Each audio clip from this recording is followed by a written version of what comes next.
Hello everyone, this is Walter Hazard, and today we're going to be talking about some of the tidbits of news we've gotten on Destiny 2 through IGN's first series.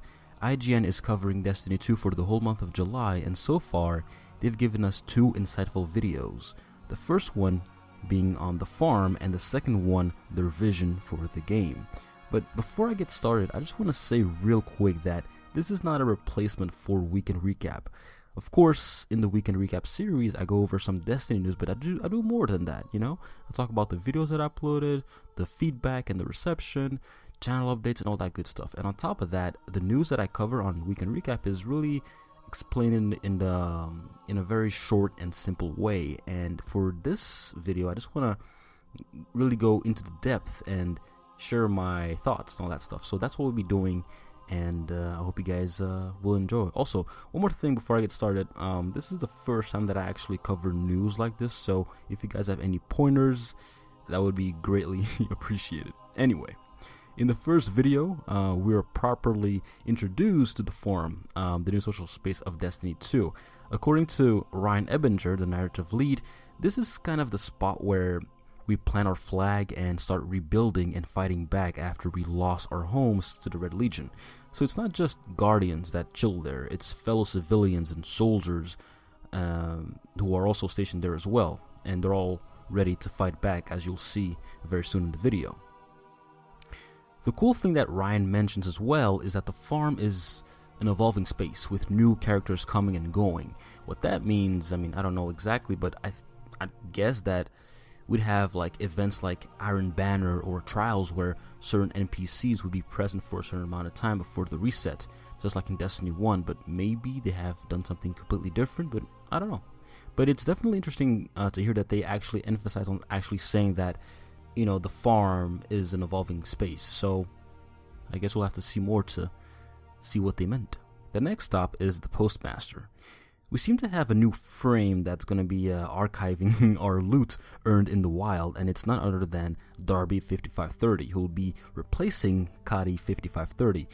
But there's not much new stuff to talk about, as she'll basically do the same thing as Kadi did first back in Destiny 1, unless there's something we don't know about yet, but I don't know, we'll see. Another thing that's very noticeable is that big shard in the background. According to Mr. Ebinger, that's one of the touchstone pieces for the European Dead Zone destination, kind of solidifying as well that the farm is also situated in the EDZ. Next up is the Cryptarch, and to my surprise, we see that Tyrek Karn will be decrypting our engrams at the farm. At the same time though, I can't help but just wonder what happened to Master Rahul. Like, did he die during the ambush, or is he situated somewhere else? Also, some of the early comments I read about Tyra being the Cryptarch in Destiny 1 were quite colorful. Basically, people are already complaining about the fact that they reused the model and didn't do anything meaningful. And though there's some truth in those comments, I just see it as a continuation of the story, and I think that it further proves that Rise of Iron was truly a bridge between Destiny 1 and Destiny 2. That's how I see it. Another thing that I want to mention is that this begs another question. Why did she leave the Iron Temple? And better yet, where is Lord Saladin?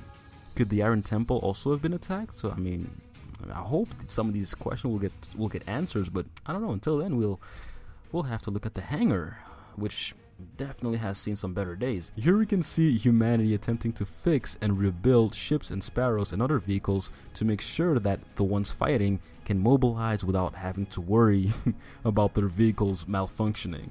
It's really nice to see some of the small touches being added to the game, even though it doesn't seem like you can, you know, interact with them, but it's really nice to see. I wonder if we'll see Amanda Holiday over there at one point. I mean, if there's anyone who should be fixing them sparrows and ships, I think it'd be her. Perhaps in another social space or something? I don't know. In the next shot, we see an NPC working on some of the combat frames, and I believe these are part of Shaxx's Red Jacks. If you guys aren't aware, in the Grimoire, there are a few cards that specify a bit more on who they are.